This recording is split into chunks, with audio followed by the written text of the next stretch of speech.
So we have to show that if there are three vectors A, B and C, so how their sum can be 0. A plus B plus C is 0. कैसे possible है when they are of different magnitude? आप देखिए, आप ये OP side ले लीजिए, it represents vector A. P Q side ले लीजिए, इट रिप्रेजेंट्स वेक्टर B. आप Q से O साइड ले लीजिए, दिस रिप्रेजेंट्स वेक्टर C.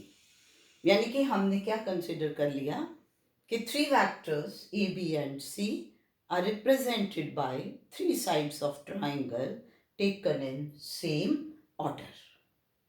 तो अब आप इसमें पहले अप्लाई करिए ट्राइंगल लॉ ऑफ वेक्टर्स. तो when you apply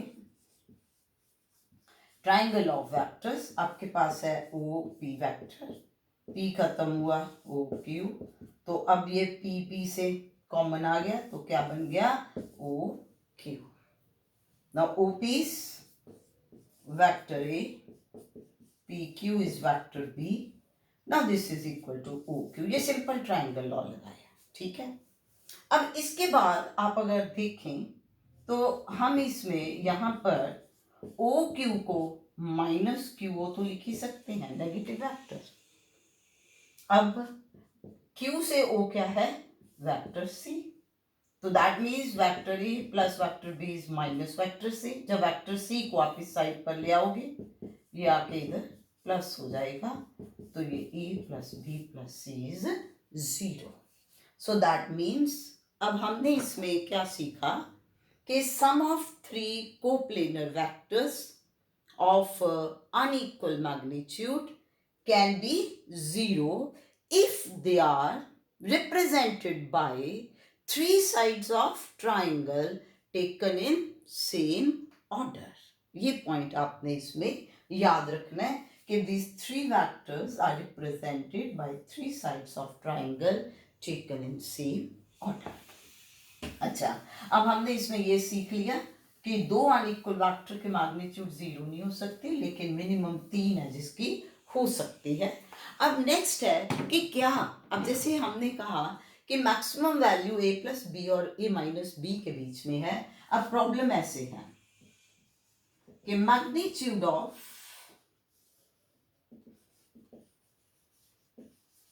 resultant of two equal vectors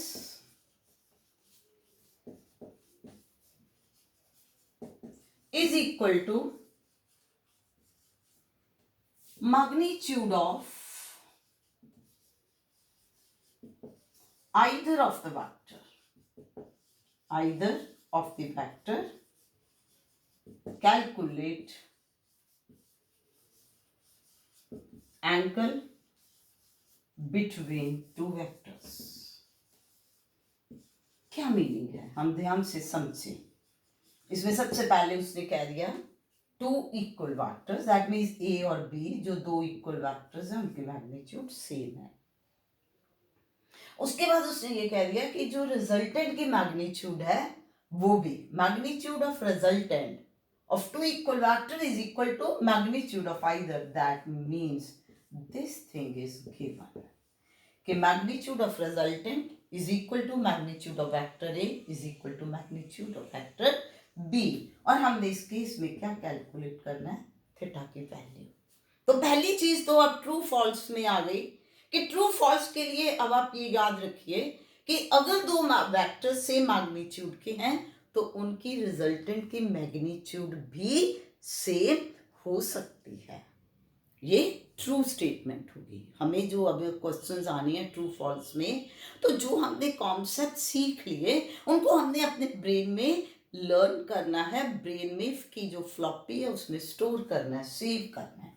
अब हम क्या लेंगे यहाँ पर, we know that R square is A square plus B square plus 2ab cos theta.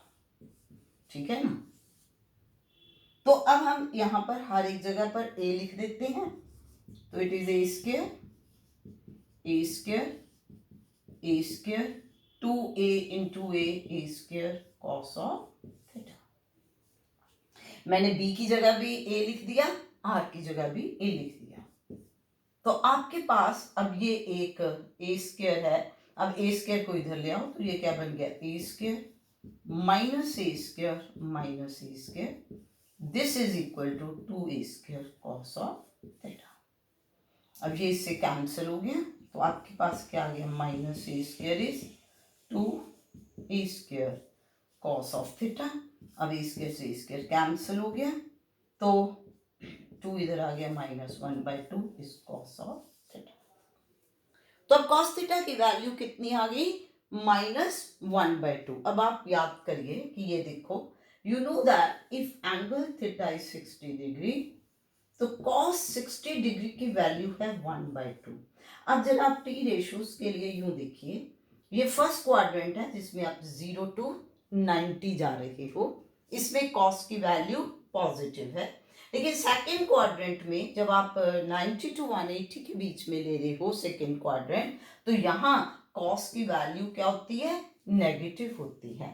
अब आप देखिए कि अगर आप कॉस 120 डिग्री लेते हो, it will be cos of 180 minus 60.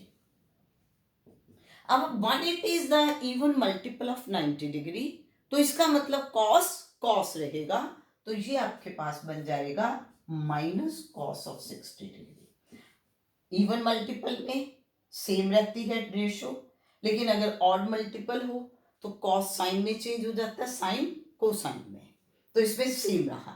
अब ये माइनस का साइन मैंने क्यों लगाया, क्योंकि सेकंड क्वाड्रेंट में कॉस नेगेटिव है, तो दिस इज -1/2। वैसे भी आप कॉस 120 की कॉस 180 की वैल्यूज लर्न कर लीजिए, तो दैट मीन्स इसमें cos of 120 degree is cos of theta, तो that means theta is equal to 120 degree. तो हमारे पास अब ये एक और कॉन्सेप्ट बन गया कि if there are two vectors of equal magnitude inclined to each other at an angle of 120 degree, then magnitude of resultant will be the same as the magnitude of individual vectors. तो आपको अब parallelogram law के बारे में बता दिया, किस तरीके से प्रॉब्लम सॉल्व करनी है, कंसेप्चुअल प्रॉब्लम्स लेने हैं, ये सारा बता दिया है। अब आप इसके जो न्यूमेरिकल प्रॉब्लम्स हैं वो ट्राई करिए।